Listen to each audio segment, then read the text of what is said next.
श्रीराम जय जय राम श्रीराम जन्मकथा। रावणाच्या अत्याचारांपासून मुक्ती देण्यासाठी भगवान विष्णूंनी पृथ्वी तलावावर प्रभू रामाचा जन्म घेतल्याची आख्यायिका आहे। प्रभू रामांचा जन्म अयोध्येत चैत्र शुक्ल नवमीला झाला।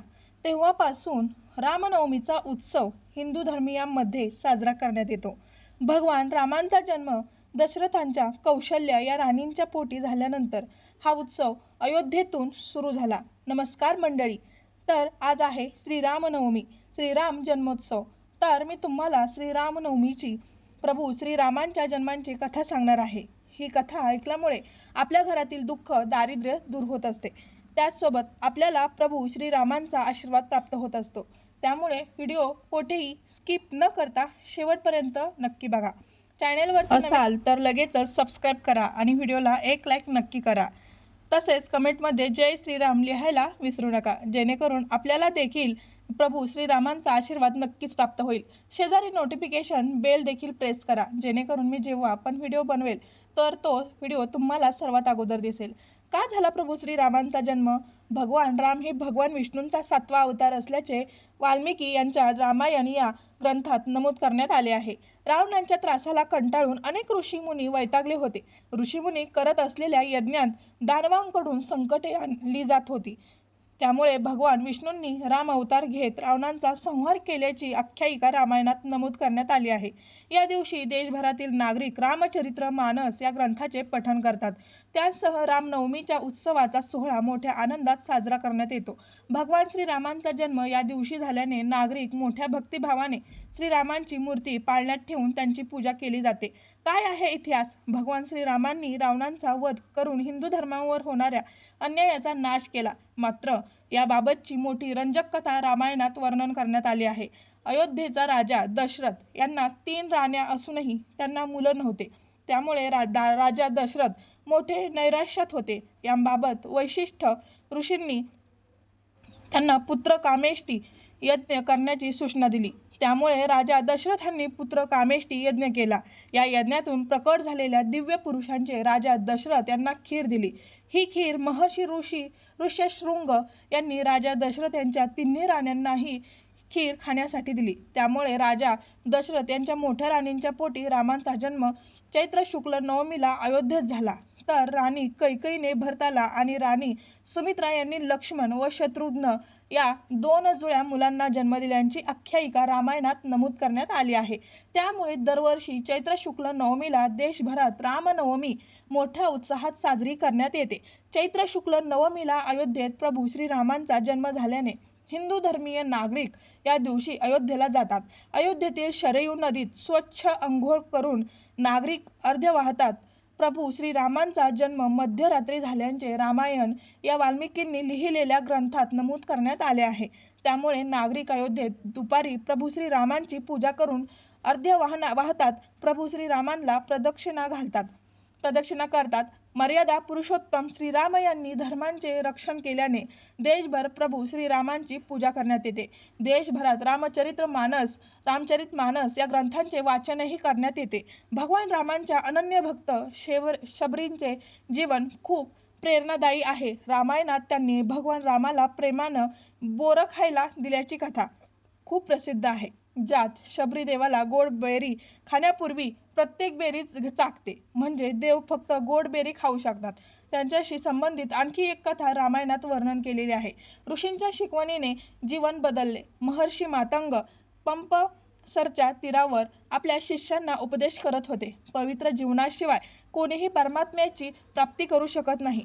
प्राणी मात्रांवर दया करा आणि रामांचे ध्यान करा, हा धर्म आहे। धर्म हा सदैव जात आणि कुळांच्या अडथळ्यांपासून मुक्त असतो। शबरी सुद्धा एका झाडाच्या बुंध्यातून हे प्रवचन ऐकत होती। हे ऐकून तिच्या डोळ्यातून अश्रू आले। ती महर्षींच्या पायाने जमिनीवर लोळू लागली, जणू तिला एक अनमोल खजिना मिळाला आहे। लहानपणापासूनच तिचे मन अशांत होते। ती तरुण असतानाच एका कुशल शिकारींशी तिचे लग्न झाले, पण पशुपक्ष्यांचे रक्त पाहून शबरीचे मन व्याकुळ झाले। रात्रीच्या एकांतात ती यावर चिंतन करत परमेश्वरांची प्रार्थना करत होती। तेव्हाच मार्ग समजला। ती मध्यरात्रीच घरातून निघाली आणि 2 दिवस सतत धावून ती पंप सरच्या काठी पोहोचली। जिथे मातंग ऋषी आपल्या शिष्यांवर ज्ञानाचा वर्षाव करत होते. ऋषींचे बोलणे ऐकून तिला अपार आनंद झाला आणि मग काही अंतरावर झोपडी बनवून ती राहू लागली. रोज धर्मादाय करायची. शबरी अत्यंत साध्या मनाची आणि परोपकारी होती. ती ऋषींच्या झोपडीचा मार्ग नियमितपणे स्वच्छ करायची, पाणी शिंपडायची आणि दारात सुगंधी फुले गोळा करायची आणि हवनांसाठी सुकी लाकूड ठेवायची, जेणेकरून ऋषींना त्यांचे पूजा विधी चांगले करता येतील.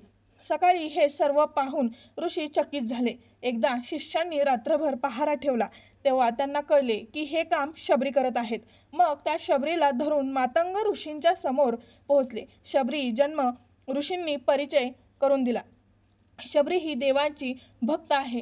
ते शबरीला म्हणाले, तू माझ्या झोपडीजवळ राहा, मी झोपडी बांधून देतो. हे ऐकून शबरी स्तब्ध झाली. तिच्या डोळ्यातून अश्रू वाहू लागले. मातंग ऋषींच्या या निर्णयाने इतर ऋषी संतप्त झाले. पंपासरहून स्नान करून आलेल्या एका ऋषींनी शबरीला खडसावले आणि म्हणाले, कुठेतरी अधर्माने मला स्पर्श करून अपवित्र केले.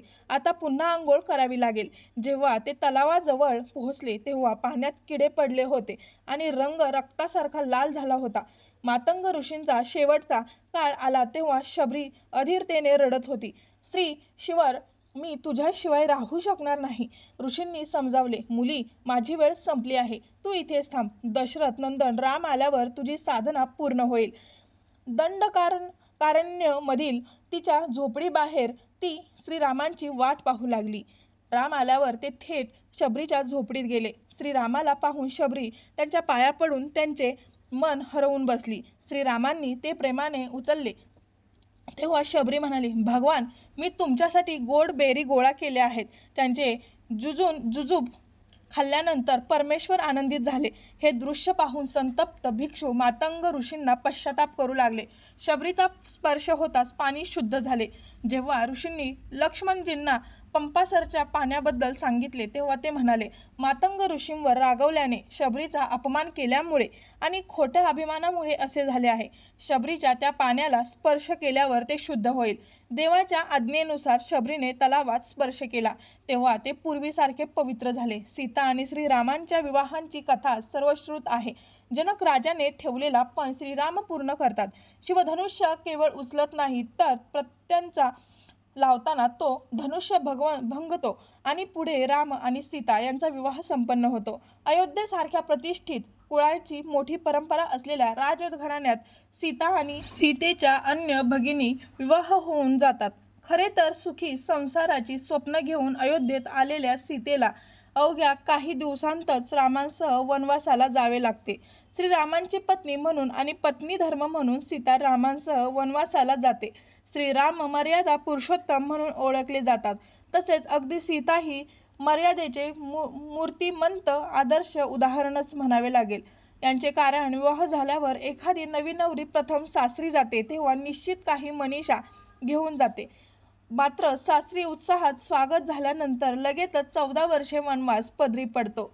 अशा परिस्थितीतही सीतेने मर्यादा ओलांडली नाही. नवऱ्याला, दिरांना, सासू सासरे सासऱ्यांना, सासरच्या अन्य मंडळींना कधीही बोल लावले नाही. इतकेच नव्हे तर सीतेच्या वडिलांनी, माहेरच्यांनी कधी दशरथाला बोल लावले नाही. सर्व गोष्टी प्रसंगांना अगदी संयमितपणे धैर्याने सामोरी गेली. सीता व राम हा अगदी आदर्श पुत्र तसा आदर्श पती आहे. वनवासाला गेल्यावर सीतेला काय हवे काय नको हे विचारणारा राम आहे. आपण कैकेयी मातेला वचन देऊन बाहेर पडलो खरे, पण सीतेलाही आता वनवास भोगावा लागणार आहे याची पूर्ण जाणीव असणारा राम आहे. अरण्यकांडातील एका प्रसंगातून सीतेला सन्मान देणाऱ्या, तिचे म्हणणे ऐकून घेणाऱ्या केलेल्या निरूपणात एक गोष्ट सांगतात. वनवासात असताना दंडकारण्यात प्रवेश करण्यापूर्वी ऋषीमुनी श्रीरामांकडून संरक्षणाचे वचन मागतात. श्रीरामही नरभक्षकांसह ऋषीमुनी साधूजनांना त्रास देणाऱ्या सर्व राक्षसांचा नायनाट करण्याची प्रतिज्ञा करतात. हे ऐकल्यावर सीतामाई रामाला म्हणतात की 3 दोष असतात ते माणसाला खाली खाली घेऊन जातात. ते म्हणजे मिथ्या वाक्यम, परदाराभिगमनम आणि वैरच्य रौद्रता. पहिले 2 तुम्ही कधीही करणार नाही हे मला निश्चित ठाऊक आहे. तुम्ही कधीही खोटे बोलणार नाही. तुम्ही कधीही परस्त्रीकडे पाहणार नाही यावर माझा ठाम विश्वास आहे. त्याबाबत मी निर्धास्त आहे. मात्र तिसऱ्या दोषांची मला धास्ती वाटते. ते म्हणजे वैर नसताना रौद्र रूप घेणे हा दोष असून तो माणसाला खाली आणतो. अरण्यकांडात पुढेही श्रीराम आणि सीतामाईंचे असे अनेक संवाद आले आहेत.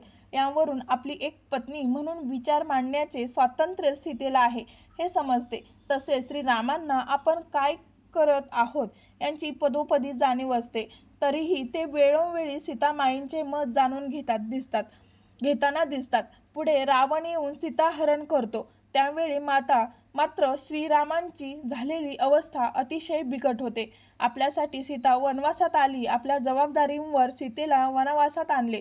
तिचे सदैव रक्षण करण्याचे वचन आपण घरच्यांना दिले आहे.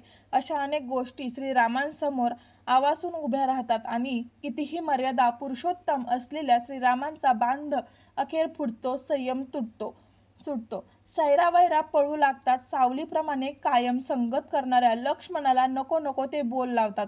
धैर्यवान संयमी राम क्षणार्धात बलहीन होतो. मात्र आता सीतेचा शोध घ्यायला हवा या विचाराने पुन्हा उठून उभा राहतो. कुठे जायचे, कोणत्या दिशेला शोध घ्यावा याची यलकिचित कल्पना नसतानाही मिळेल ती वाट तुडवत पुढे जातो. लक्ष्मणही रामांसोबत शोध मोहिमेत कामाला लागतो. दक्षिण दिशेला पुढे जात असताना सीता संदर्भातील काही पुरावे सापडतात. दागिन्यांचे काही तुकडे सापडतात. पुढील प्रवासाला जाताना आदर्श भक्त, बुद्धिमान, शक्तिमान असलेल्या हनुमंतांची भेट होते. सुग्रीवाशी मैत्री होती. जटायू संपाती यांच्याकडून सीता नेमकी कुठे आहे यांचा ठाव ठिकाणा लागतो. सर्व वानरसेना आणि सहकारी घेऊन श्रीराम सेतू बंधन करत लंकेत दाखल होतो. तुंबळ युद्ध करत रावणांचा वध करतो आणि अथक परिश्रमाने, कष्टाने आव्हानात्मक परिस्थितीला तोंड देते. अखेरीस सीतेला सोडवतो. सीता शोधार्थ सुग्रीवांचे 5 पथके तयार करून 4ही दिशांना पाठवण्याचा निर्णय घेतला. मात्र आपल्या बोटातील एक अंगठी रामाने फक्त हनुमानाजवळ दिली. इथे असा प्रश्न उपस्थित होऊ शकतो की केवळ हनुमानच का? अनेक जण तिथे होते. सुग्रीव होता, अंगद होता. यांचे महत्त्वाचे कारण म्हणजे रामांचा हनुमानावर असलेला विश्वास. रामाला हनुमानावर विश्वास होता की हाच असा व्यक्ती आहे जो हे काम लीलया पार पाडू शकेल. हनुमंत कुणी साधारण नव्हते. हनुमानाला अनेक भाषा येत होत्या. प्रचंड बुद्धिमान, युक्ती आणि शक्तींचा अद्भुत संगम म्हणजे हनुमंत. दक्षिण तीरावर जांबुवंत, अंगद, हनुमान यांच्यासह पथकातील अन्य जण पोहोचले तेव्हा संपातीने लंका नामक द्वीपात अशोक वाटिका येथे सीतामाई असल्याचे सांगितले. अथांग समुद्रांचे उल्लंघन करून जाणार कोण हा प्रश्न सर्वांचा पडला. तेव्हा हनुमान काहीच बोलत नव्हता. कारण दुर्वास ऋषींच्या एका शापामुळे आपल्या अंगी प्रचंड बळ आहे हे त्याला मुळात आठवत नव्हते. अखेर जांबुवंतांनी हनुमानाला त्यांच्या शक्तींची आठवण करून दिली. हनुमानांचे विस्मरण काढले आणि हनुमानाने कौशल्यांचा वापर करून लंका गाठली. लंकेत जेव्हा मारुतीराया पोहोचले तेव्हा बिभीषणांशी प्रथम ओळख झाली. हनुमानाने आपल्या येण्याचे प्रयोजन आणि श्रीरामांविषयी बिभीषणाला सांगितले. चातुर्याने बिभीषणाला आपल्या बाजूने करून घेतले आणि पुढे रामांशी भेट घालून दिली. तत्पूर्वी लंकेत पोहोचल्यानंतर हनुमानाने अगदी चाणाक्षपणे सीतामाईंचा शोध घेतला. सीतामाईला हनुमानावर विश्वास बसेना. तेव्हा हनुमानाने आपली ओळख अमुकाचा मंत्री, अमुकाचा पुत्र अशी करून न देता रामांचा दूत म्हणून करून दिली. तसेच रामाने दिलेली अंगठी खून म्हणून दाखवली. लवकरच तुम्हाला श्रीराम येऊन इथून सोडवतील असा विश्वास हनुमानाने सीतामाईंना दिला. येथे एका कथेनुसार सीतामाईने हनुमानाला आपण भेटल्याची खून म्हणून अशी एक गोष्ट सांगितली की जी फक्त राम आणि सीता यांनाच ठाऊक होती. यावरून श्रीराम आणि सीतामाई यांचा हनुमानावर किती विश्वास होता यांचा अंदाज बांधला जाऊ शकतो. विश्वास ही खूप मोठी गोष्ट आहे. रामाला जेवढा विश्वास हनुमानावर होता तेवढाच विश्वास हनुमानाला रामावर होता. कारण आपले आराध्य कधीही काही वावगे करू शकत नाही. ते मर्यादा पुरुषोत्तम आदर्शांचे आदर्श आहेत. हे हनुमानाला पूर्णपणे माहिती होते. रावण नेमका कोण आहे हे हनुमानाला पाहायचे होते, म्हणून त्याने उपद्रव करून स्वतःला बंदिवात करून घेतले. रावणाच्या दरबारात दाखल होऊन सर्व गोष्टी नीटपणे निरखून पाहिल्या. रावणाच्या सैनिकांनी हनुमानाच्या शेपटीला कापडांच्या चिंध्या बांधून आग लावली. येथे हनुमानाने युक्तींचा वापर करून सर्व लंका पेटवून दिली. रामाचा एक छोटा सैनिक एवढा गहजब करू शकतो, तर प्रत्यक्ष राम लंकेत आल्यावर काय होईल असा संदेश लंकेला द्यायला होता. येथे हनुमंतांच्या मुत्सद्दीपणाचा एक नमुना दिसतो. लंकेचे सर्व योग्य पद्धतीने निरीक्षण करून हनुमान परत येतो आणि लंकेत नेमके कुठे काय आहे यांची माहिती रामाला देतो. हनुमानांच्या या कामगिरीवर राम अगदी प्रसन्न असतो. हनुमान परत आल्यावर रामाला झालेला आनंद अतिशय अवर्णनीय असाच आहे. आपण ठेवलेला विश्वास हनुमानाने सार्थ ठरवला यांचे समाधान रामाला वाटते.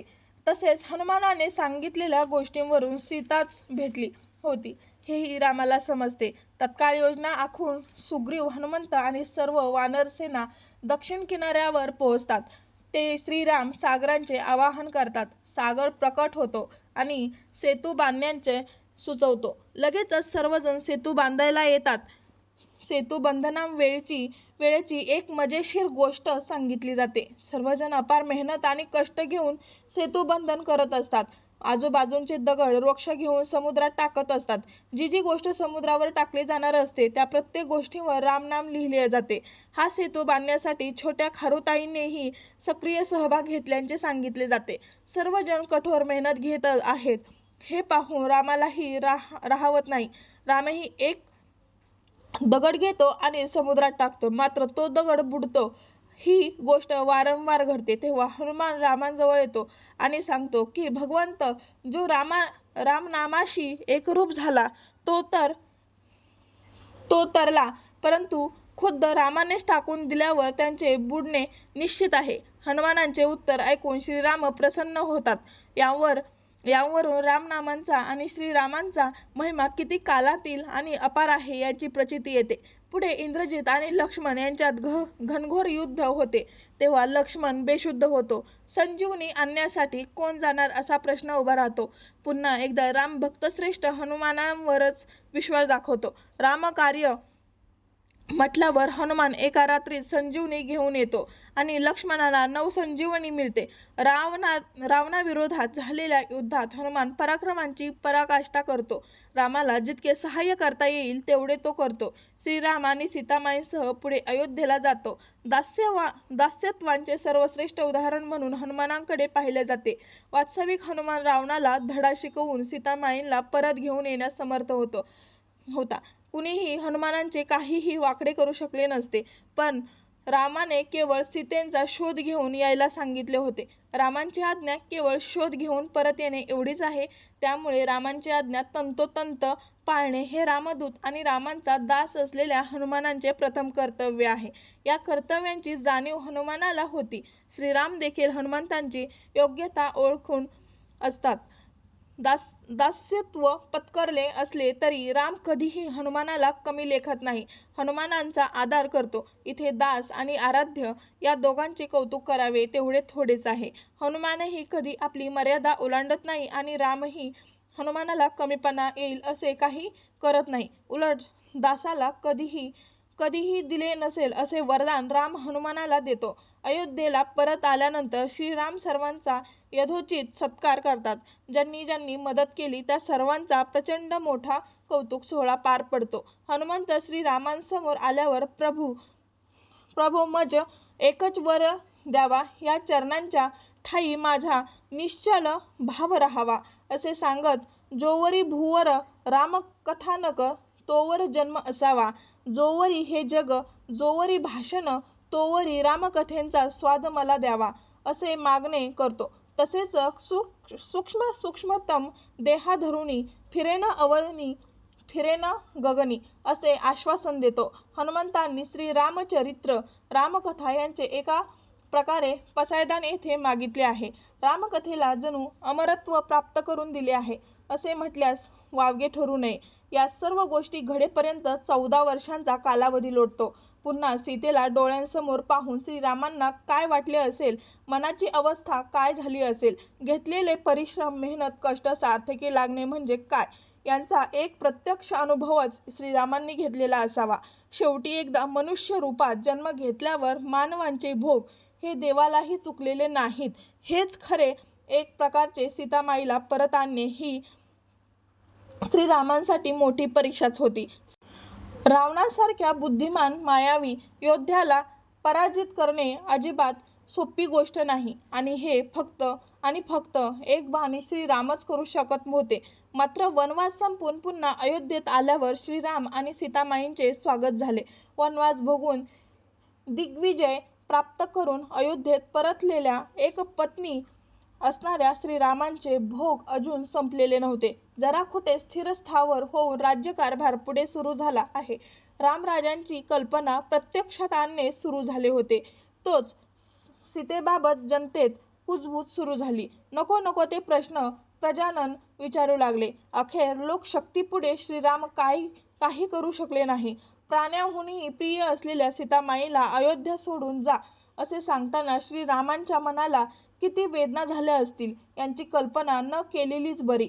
पुढे कुश, लव प्रत्यक्ष श्रीरामांसमोर येऊन रामचरित्र गायन करतात. ही 2 बालके आपलीच असल्याचे समजते. तेव्हाही श्रीराम अवाक होतात.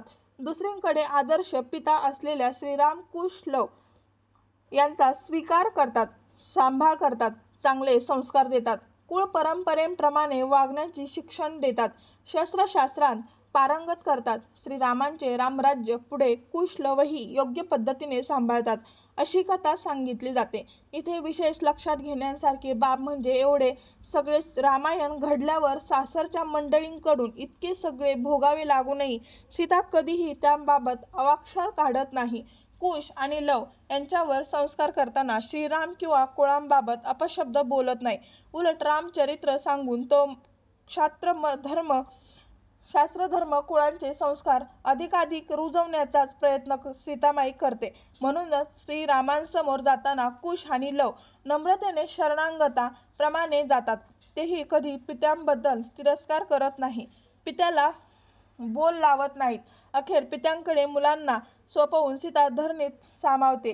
त्यावेळचीही श्रीरामांची अवस्था न चिंतिलेली बरी. कितीही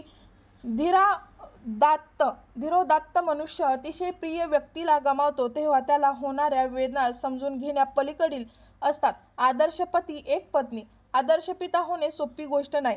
त्यांसाठी किती झिजावे, कष्टावे, त्यागावे, सहन करावे लागते हे श्रीरामांकडून शिकण्यासारखे आहे. श्रीराम किंवा रामायणातील अनेक गोष्टी आजही लागू होतात. म्हणूनच रामायणाला कालांतील म्हटले गेले आहे. काळानुरूप कितीही बदल झाले तरी पती पत्नी नातेसंबंध, पिता पुत्र किंवा पिता अपत्य नातेसंबंध, सून सासर, जावई सुनेचे माहेर कितीही तऱ्हेवाईक असले तरी नातेवाईक या अशा काही गोष्टी या बदलत नाहीत. त्या युगाप्रमाणे या युगातही त्या गोष्टी चालत आलेल्या आहेत. अनेकदा पत्नीनेच पतींसाठी बहुतांश सर्व करावे असा आग्रह धरला जातो. पत्नीसाठी करणारे पतीही आहेत, पण पतींकडून तशी अपेक्षा केली जात नाही. या सर्व बाबतीत श्रीराम कायम उजवे ठरतात. श्रीराम जय राम, जय जय राम. अंजनी मातेंचा बलाढ्य पुत्र, गरुडाहून बलवान, सर्व देवदेवतांचे आशीर्वचन लाभलेला, श्री विष्णूंकडील कोणतेही शस्त्र रणांगणांवर भेटू शकणार नाही. इच्छा मरणांचे वरदान मिळालेला, जल अग्नी यांपासून अभय असलेला, प्रचंड बुद्धिमान, सूर्यासारखा तेजस्वी, युद्धात कधीही पराभूत न होऊ शकणारा असा भीमरूपी हनुमंत श्रीरामांकडे काय मागतो तर कधी न चळावे चंचल हे मन श्रीरामा या चरणांपासून अशी थोरवी हनुमंतांची सांगितली जाते. श्रीराम हनुमानावर अगदी प्रसन्न असायचे, कारण हनुमान सेवेसाठी कायम तत्पर असायचा. म्हणून नाही तर आपण दाखवलेला विश्वास सार्थ ठरवायचा. कोणतेही काम असो, युक्ती, सद्सद्वी, विवेकबुद्धी आणि वेळ पडली तर शक्ती वापरून तडीस न्यायीचा हनुमंतांचा हाच गुण श्रीरामांना प्रचंड आवडत असे. म्हणूनही आजच्या काळातही जिथे जिथे श्रीराम कथा सुरू असते तिथे तिथे एक पाठ मारुतीरायांसाठी ठेवलेला असतो.